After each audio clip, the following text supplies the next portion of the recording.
날 무시하는 사람 꿀먹은 벙어리가 됩니다. 안녕하세요. 한국개선협회 채널입니다. 혹시 이런 경험 있으신가요? 열심히 노력했는데도 누군가 나를 함부로 대하거나 내 의견을 무시하고 심지어는 비웃기까지 하는 상황 말이죠. 그럴 때마다 속상하고 화가 나고 내가 뭘 잘못했나 하는 생각까지 들 때가 있으실 겁니다. 오늘은 바로 이런 상황에서 여러분의 자존감을 지키고 상대를 압도하며 심지어는 상대방을 꿀먹은 벙어리로 만들 수 있는 강력한 이 한마디에 대해 이야기하려 합니다. 이 한마디의 비밀과 그 활용법을 완벽하게 마스터해서 이제는 누구도 여러분을 함부로 대하지 못하게 만들어 보세요. 무시당하는 상황, 왜 반복될까요? 우리가 무시당하는 상황을 겪을 때 종종 상대방의 문제라고만 생각하기 쉽습니다. 물론 상대방에게 문제가 있는 경우도 있지만 사실 이러한 상황이 반복되는 데는 우리 자신의 내적인 문제도 깊이 연관되어 있습니다. 크게 두 가지 이유를 들 수 있습니다. 첫째, 만만한 사람이라는 인상. 혹시 평소에 너무 착하거나 거절을 잘 못하거나 남의 눈치를 많이 보는 편은 아니신가요? 의도하지 않았더라도 이런 태도는 상대방에게 이 사람은 만만하다, 내가 뭘 해도 괜찮을 것 같다라는 인상을 줄 수 있습니다. 상대방은 무의식적으로 여러분의 약점을 파고들어 무례하게 행동하게 됩니다. 둘째, 명확한 경계의 부재. 우리는 살면서 다양한 관계를 맺습니다. 그런데 각 관계에서 내가 허용하는 범위와 허용하지 않는 범위, 즉 경계선이 명확하지 않으면 상대방은 그 선을 넘나들며 여러분을 침범하게 됩니다. 이 정도는 괜찮겠지? 말 안 해도 알아주겠지? 라고 생각하는 순간 상대방은 그 선을 계속 넘어오게 되는 거죠. 결국 무시당하는 상황을 벗어나려면 상대방에게 나를 함부로 대하면 안 된다는 분명한 메시지를 주는 것이 중요합니다. 그리고 그 강력한 메시지를 전달할 수 있는 것이 바로 오늘 우리가 배울 이 한마디입니다. 이 한마디의 핵심 원리, 역공과 통제. 자, 이제 드디어 이 한마디의 핵심 원리에 대해 설명해 드릴 시간입니다. 이 한마디는 단순한 분노의 표출이 아닙니다. 이 한마디 속에는 역공과 통제라는 두 가지 강력한 심리적 원리가 숨어 있습니다.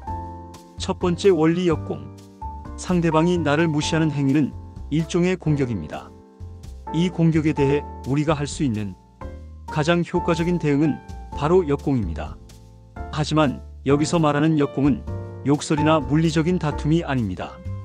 상대방이 무시를 통해 얻으려 했던 힘의 우위를 오히려 여러분이 되찾아오는 것을 의미합니다. 내가 움츠러들거나 피하는 대신 당당하게 맞서는 순간 상대방은 당황하게 됩니다. 두 번째 원리, 통제. 무시당하는 상황에서는 대부분 상대방이 대화나 상황을 통제하고 있습니다. 내가 어떤 말을 해도 소용없고 상대방의 기분에 따라 상황이 흘러가는 것처럼 느껴지죠. 이 한마디는 이 통제권을 여러분에게로 가져오는 것입니다. 여러분이 상황을 주도하고 상대방의 행동에 대한 결과가 무엇인지를 명확히 인지시키는 역할을 합니다. 상대방은 갑자기 자신이 주도권을 잃고 오히려 여러분의 반응에 신경 쓰게 됩니다. 결국 이 한마디는 여러분이 더 이상 만만하지 않으며 여러분의 경계를 함부로 넘지 말라는 강력한 경고이자 여러분의 자존감을 지키는 방어막이 되어줍니다. 이 한마디 무엇이며 어떻게 사용해야 할까요? 많은 분이 궁금해하실 이 한마디는 바로 이겁니다. 잘 들으세요. 지금 말씀하신 것은 저를 무시하는 것으로 들립니다. 맞나요? 지금 말씀하신 것은 저를 무시하는 것으로 느껴집니다. 다시 한번 말씀해 주시겠어요? 당신의 그런 태도는 저를 존중하지 않는다는 의미인가요? 자, 어떠신가요? 굉장히 직접적이고 심지어는 공격적으로 느껴질 수도 있죠.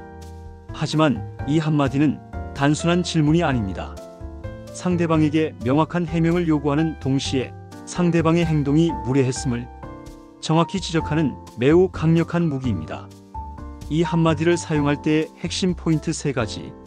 침착하고 단호한 어조. 감정적으로 격앙되거나 목소리를 높이지 마세요. 차분하고 침착하지만 흔들림 없는 단호한 목소리로 말해야 합니다. 마치 판사가 판결을 내리듯 명확하게 전달하세요. 구체적인 상황 언급. 지금 저를 무시하는 건가요? 라고만 말하기보다는 제가 말을 했을 때 비웃으신 것은 저를 무시하는 것으로 들립니다. 맞나요? 와 같이 어떤 행동이나 말이 무시라고 느껴졌는지를 구체적으로 언급해 주세요. 구체적인 지적은 상대방이 변명할 여지를 줄입니다. 질문의 형태 유지. 이 한마디는 질문의 형태를 띠고 있습니다. 이는 상대방에게 나는 당신의 무례함을 알고 있으며 당신의 의도가 무엇인지 해명하라는 무언의 압박을 줍니다. 상대방은 이 질문에 대해 긍정하거나 부정하거나 얼버무릴 수밖에 없습니다. 상대방의 반응별 대처법. 상대방이 당황하며 변명할 때 아, 그런 뜻이 아니었는데 오해했네. 와 같이 변명한다면 그렇군요. 다행입니다. 다음부터는 오해하지 않도록 조금 더 신경 써주시면 감사하겠습니다. 라고 응수하며 여러분의 기대치를 명확히 전달하세요. 상대방이 시인할 때 이런 경우는 매우 드물지만 만약 상대방이 시인한다면 그렇다면 더 이상 대화할 필요가 없을 것 같습니다. 라고 말하며 대화를 중단하거나 자리를 떠나는 것이 좋습니다. 더 이상의 에너지를 소모할 필요가 없습니다. 상대방이 침묵하거나 얼버무릴 때 바로 이 순간이 상대방이 꿀먹은 벙어리가 되는 순간입니다. 여러분의 질문에 명확하게 답하지 못하고 당황하는 것이죠. 이때 여러분은 굳이 더 이상 몰아붙이지 않아도 됩니다. 침묵을 유지하며 상대방의 시선을 피하지 마세요. 그 침묵 자체가 상대방에게 큰 압박이 될 것입니다. 그리고 잠시 후 제 질문에 답하기 어려우신가요? 라고 다시 한번 침착하게 질문하는 것도 좋습니다. 이 한마디는 상대방에게 여러분을 함부로 대하면 안 된다는 강력한 경고를 줌과 동시에 여러분 스스로에게는 나는 무시당할 존재가 아니다라는 확신을 심어주는 역할을 합니다. 이 한마디를 넘어서는 관계의 개선. 물론 이 한마디는 무례한 사람을 제압하는 강력한 수단이지만 모든 상황에서 매번 사용할 수는 없습니다. 관계를 지속해야 하는 직장 동료, 가족, 친구 등과의 관계에서는 단순히 상대를 제압하는 것을 넘어 관계를 개선하려는 노력도 필요합니다. 이 한마디를 통해 상대방에게 경고를 준 후 다음 단계로 나아가는 방법도 생각해 볼 수 있습니다. 경계선 명확히 설정하기. 저는 제 능력이나 노력에 대한 무시를 받아들이지 않습니다. 와 같이 여러분이 무엇을 용납하지 않는지 명확하게 말해주세요. 긍정적인 관계 유지를 위한 제안. 우리가 서로 존중하면서 잘 지냈으면 좋겠습니다. 와 같이 긍정적인 메시지를 덧붙여 관계 개선의 여지를 남길 수도 있습니다. 반복되면 단호하게 대처. 만약 여러분의 분명한 메시지에도 불구하고 상대방의 무례한 행동이 반복된다면 그때는 더 이상 참지 말고 관계를 재설정하거나 필요하다면 관계를 끊는 등의 단호한 조치를 취해야 합니다. 여러분의 정신 건강과 자존감이 가장 중요하니까요. 기억하세요.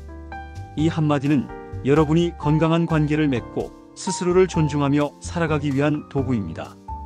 오늘은 날 무시하는 사람, 꿀먹은 벙어리가 됩니다. 라는 주제로 이 한마디의 비밀과 활용법에 대해 알아보았습니다. 지금 말씀하신 것은 저를 무시하는 것으로 들립니다. 맞나요? 이 한마디를 기억하세요. 그리고 필요할 때 주저하지 말고 사용하세요. 여러분은 누구에게도 무시당할 이유가 없습니다. 여러분의 자존감을 지키고 당당하게 살아가세요. 오늘 영상이 여러분의 삶에 작은 변화를 가져오기를 바랍니다. 다음 시간에도 여러분의 삶을 개선할 수 있는 유익한 콘텐츠로 찾아오겠습니다. 한국개선협회 채널 구독과 좋아요, 알림 설정도 잊지 마세요. 감사합니다.